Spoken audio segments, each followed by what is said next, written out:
CNN, BBC, France, 24. I'm watching you all. I'm recording every lie. I'm archiving every distortion. I am Ibrahim Traore, and today I'm pulling off your masks. Yes, you heard correctly.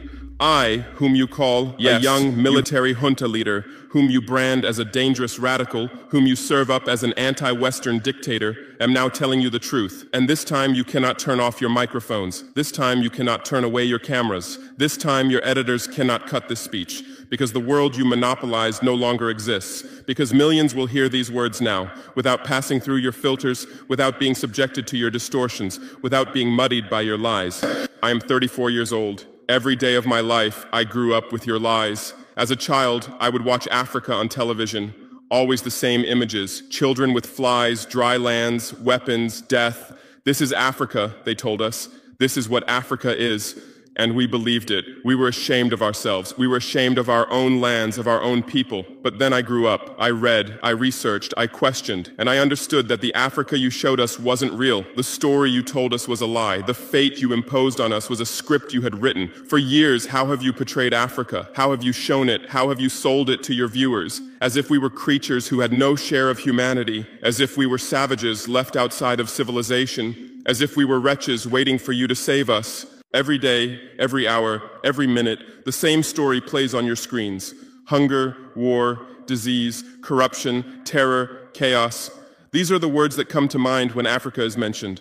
In your Africa dictionary, there are no other words. No hope, no success, no development, no resistance, no honor, no pride, no victory. So I ask you, New York Times, Washington Post, Guardian, Le Monde, have you ever made Africa's successes your headlines? How many times have you written about Rwanda's technology miracle? How many times have you shown Ethiopia's reforestation project? How many times have you praised Botswana's democratic success? How many times have you described Kenya's entrepreneurial ecosystem? No, because these don't fit your scenario. Your Africa cannot be successful. It cannot, because then how will you legitimize your exploitation? If it's not in need of help, how will you intervene? If it's not backward, how will you look down on it? Have you ever asked yourselves, has any editor sitting at their desk, any news director in a meeting, any columnist at their keyboard ever thought, why are the people of the world's richest lands poor? Here are the numbers for you, real numbers. Africa owns 70% of the world's cobalt reserves. Your cell phone, your computer, your electric car won't work without cobalt. This cobalt comes from Congo, but Congolese can't afford cell phones. Africa owns 90% of the world's platinum reserves. Catalytic converters, electronic devices, medical implants, they all need platinum.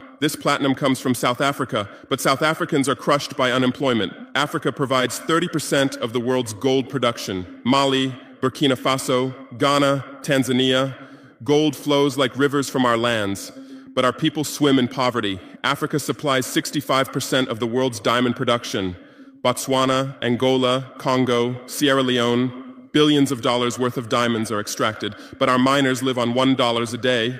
Africa owns 35% of the world's uranium reserves. Niger, Namibia, South Africa. Nuclear plants run on our uranium. Paris lights burn with our uranium, but our villages have no electricity. And you still ask, why is Africa poor? No, the right question is, how was Africa kept poor while being so rich? Here's your answer. Colonialism didn't end. It changed shape. You used to come and occupy our lands. Now you come and establish companies. You used to take by force. Now you make agreements.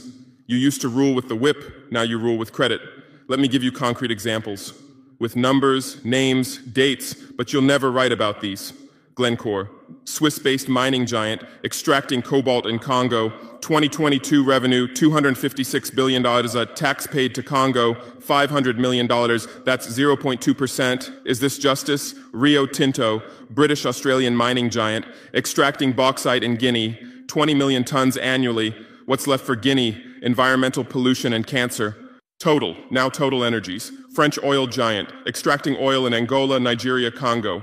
2022, profit, $36 billion investment in Africa, dirty pipelines, Anglo-American, founded in South Africa but now in London. Diamonds, platinum, iron, taking everything. What it left in South Africa? 6 million unemployed miners. And these are just the tip of the iceberg. What about the invisible, the secret deals, the offshore accounts, the transfer pricing tricks? Every year, $88 billion in illegal money flows out of Africa. Who writes about this? Every year, $45 billion in aid comes to Africa. Everyone writes about this, but no one says Africa is not the continent receiving aid, it's the continent giving aid. While you zoom your cameras on swollen bellies, there is a huge system working silently in the background. Every day, tons of gold, diamonds, cobalt, uranium, oil leave our land. But how? Here is the system. Step 1, create corruption, bribe our leaders, open offshore accounts, promise them a life of luxury, send their children to your schools. Step 2, make deals, get 50-year, 99-year concessions, ask for tax exemptions, be exempt from environmental rules, ignore labor rights. Step 3, control the infrastructure. Take over ports, airports, railways, but only from the mine to the harbor. Don't build roads to the villages. Don't bring electricity to schools. Step 4, provide security. Set up private security companies. Arm them. Declare protesting. Step 5, silence the media. Buy local journalists. Suppress opposing voices. Serve internal unrest news to international media. And this is how the system works. It's been working like this for 100 years, and you don't see this system. You don't want to see it, because you're part of this system too. Who are the biggest advertisers of New York Times, CNN, BBC, oil companies, mining companies, arms companies, pharmaceutical cartels, the companies that exploit Africa? You live on their money, you defend their interests, and what I'm about to tell you might cost me my life, but it's no longer time to be silent. France's system in Africa is the CFA franc. 14 African countries still use French colonial currency. 50% of these countries' central bank reserves sit in the French treasury. France applies negative interest to this money, so we pay France to use our own money.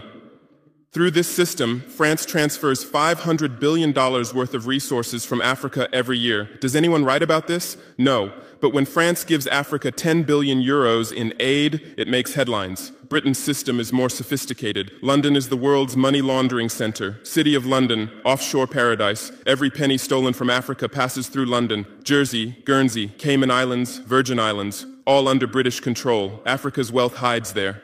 America's system is AFRICOM, Africa Command, 46 military bases on the continent. Official purpose, security. Real purpose, resource control. Drones in our airspace every day, listening devices everywhere. They say fighting terrorism, but it's not terrorists. It's people's leaders who are targeted. China is the new player, says win-win, builds infrastructure, gives credit, but in exchange for what? 99-year port concessions, mining rights, agricultural lands, debt-trap diplomacy, ask Sri Lanka, ask Zambia, and you write about none of this. Why? Because you're not free press. You're corporate press. Your bosses are billionaires. Jeff Bezos bought Washington Post. Why? For love of journalism? Rupert Murdoch's media empire, Fox News, Wall Street Journal, The Sun, The Times, all from the same hand, all giving the same message. West is good, others are bad. Carlos Slim is the largest shareholder of New York Times, Mexican billionaire. Where's his wealth from? Monopolized telecommunications, got rich off Latin America's back, now controls America's most respected newspaper. And you claim to do independent journalism? Who are your editors? Which schools did they graduate from? Harvard, Yale, Oxford, Cambridge? Always the same elite schools, always the same worldview, always the same prejudices. How are your reporters selected? How many languages does your Africa correspondent speak? French, English, that's all. Swahili, Hausa, Yoruba, Amharic, they don't know. They can't talk to the people. Your sources are always the same. Western diplomats, NGOs, experts, and then you come and lecture us.